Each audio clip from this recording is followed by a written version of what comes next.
কারণে আরে হৃদয় ছোঁয়া বিতরক ঘটনা সিরাজগঞ্জের একটি ঘটনা আমার বারবার মনে পড়ে যায়। বিভিন্ন মাহফিল আমি ঘটনাটা বলি, এটা আমার বাস্তব ইতিহাস। আমি যখন সচক্ষে দেখেছি তখন আমি আমার চোখের পানি ফলে ধরে রাখতে পারি নাই।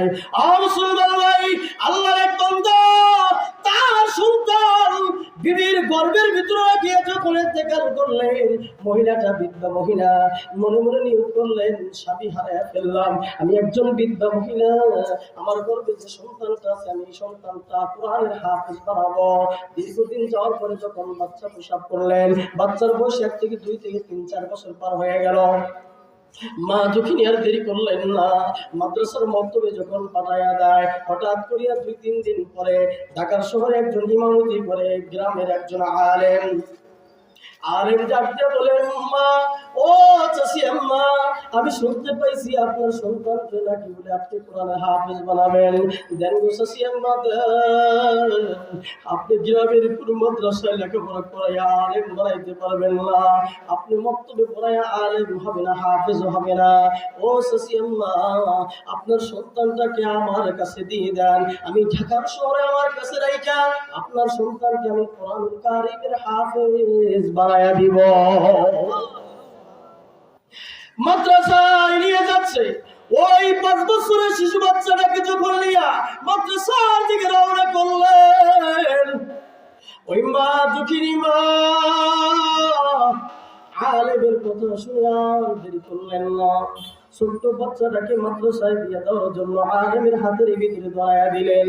বাচ্চাটা তো বহু দূর পর্যন্ত যখন যায় আর মায়ের দিকে তাকায় তাকায় কান্না করে, কারণ বাবার আদর পায় নাই, বাবাকে দেখে নাই, মাকে দেখে দেখে কান্না করে।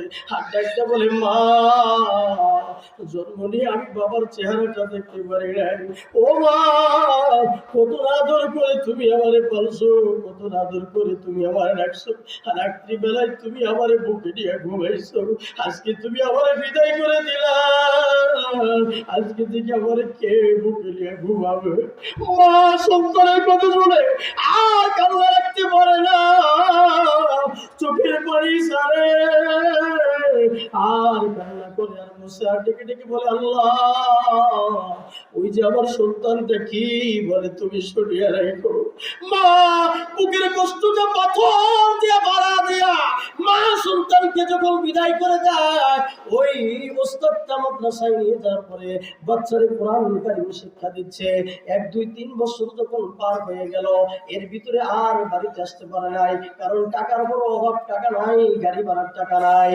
ওই বাচ্চাটা 3 বছর পরে যখন কোরআনুল কারীমের হাফেজ হয়ে গেছে, হাফেজ হওয়ার সঙ্গে সঙ্গে আল্লাহর বান্দা কোরআনুল কারীমের হাফেজ হইলেন। বয়স তার 7 থেকে 8 বছর বয়স। এই বয়সের মধ্যে আর দেরি করলেন না, কোরআনের হাফেজ হওয়ার পরে উস্তাদ থেকে বললেন, এ বাবা রে আর দেরি করো না, এই বছর খতমে তারাবি পড়ার জন্য তুমি আমার সাথে থাকবা, আমি পূর্ণ খতমে তারাবি পড়াবো, তুমি মাঝে মাঝে 2 রাকাত করে পড়াইবা, আমি তোমাকে সাহস বৃদ্ধি করার জন্য আমার কাছে রাখবো। দীর্ঘ খতমে তারাবি শেষ হয়ে গেল। 27 তারিখ রজনীতে মুসল্লিরা বহুত টাকা দিলেন, ছোট্ট মানুষ মিলে বহুত টাকা পাইছে, বড় খুশি আনন্দ, টাকা নিয়ে মার্কেটে চলে গেছে। মার্কেটে যাওয়ার পরে নিজের পছন্দ অনুযায়ী ছোট্ট বাচ্চা সর্বপ্রথম জীবনের উপার্জনের পয়সা থেকে একটা কাপড় ক্রয় করছে, ওই কাপড়টা মায়ের জন্য কিনেছে। কাপড় ক্রয় করিয়া মাদ্রাসায় যখন ফিরে আসছে, ওস্তাদকে ডাকতে বলল, ওস্তাদ জি আপনি একটু আমার মার কাছে টেলিফোন দেন। মায়ের কাছে টেলিফোন নাই, পাশের বাড়িতে টেলিফোন লাগাই দিছে। টেলিফোন দেওয়ার পরে ওস্তাদ টেলিফোন দিয়ে মাকে ডাকতে বলে, মা গো তোমার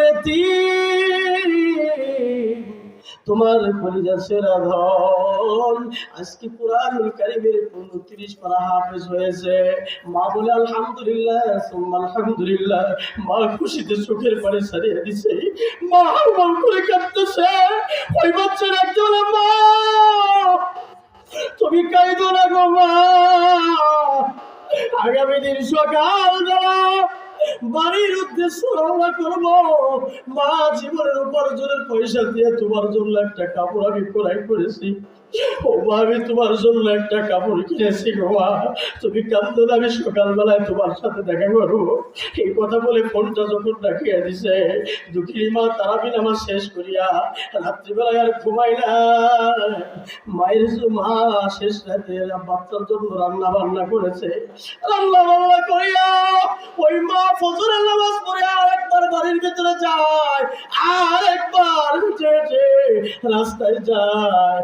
বারবার যখন রাস্তায় যায় আবার ঘরের ভিতরে ফিরে পাশের বাড়ির মানুষ জিজ্ঞাসা করে, চাষি মা প্রত্যেক দিন সকালবেলা আপনি ফজরে পরে যাই নামাজে বসে তাসবিহ তেলাওয়াত করেন, আজকে আপনি বারবার দেখি রাস্তায় যান আবার ঘরে ফিরেন, বিষয় তো বুঝতে পারলাম না। ডেকে ডেকে মা বলে, তোমরা জানোনি আদরের সন্তান এতিম আমার আব্দুর রহমান কুরআনের হাফেজ হয়েছে, আজকে ঢাকা থেকে রওনা দিছে, বাড়িতে ফিরবে।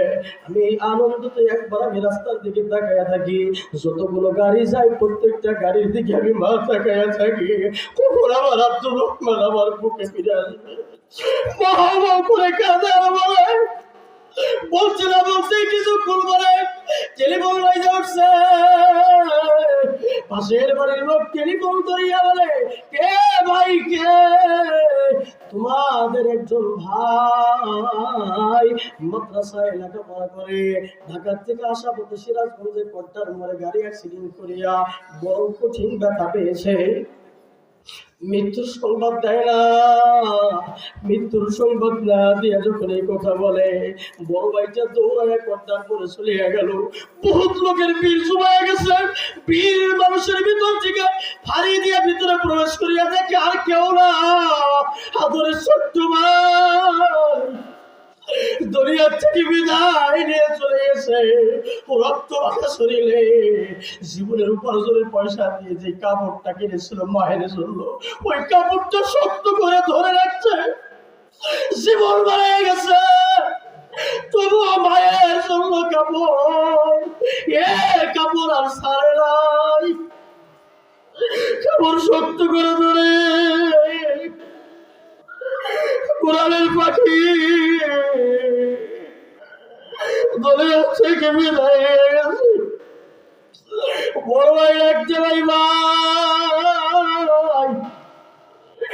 কি করলি